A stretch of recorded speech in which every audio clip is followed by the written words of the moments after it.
Hello everyone, this is Bertina Amy here, and welcome to my channel. If you're new to my channel, please smash that like button and subscribe for more videos. In today's video, I thought I'd share this DIY Dollar Tree letter beads hack. As you can see on the screen, I have my own alphabet, number, and symbol stamps. These were purchased off of Amazon, but I am now seeing that Dollar Tree is now carrying their own rubber stamps in alphabets as well, and you can get really creative with this concept, especially if it's small enough to fit on one of these beads.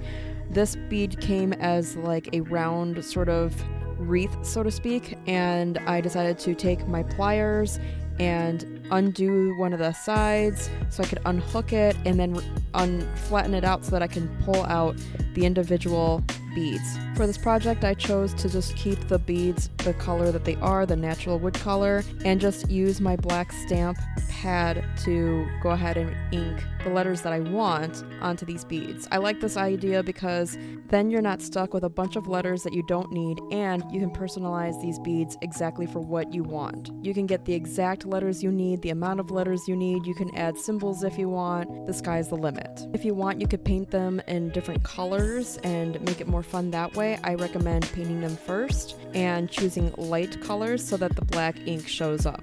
Once you have all the letters that you need to create whatever phrase, word, name that you want, go ahead and string them onto whatever string or ribbon that you'd like. Be mindful what direction you want this to appear. Either it's going to be up and down depending on the way you laid out your letters, or it's going to be left to right. Quick tip, if you want them up and down, make sure the holes are going up and down in the direction that you need for your letters to be facing up and down. And then if you want them left to right, make sure that the holes are going from left to right when you place your stamps on the wooden beads. I used green twine for this project and ended up making knots 3 times on either side. And that's it for this super easy DIY Dollar Tree letter beads hack.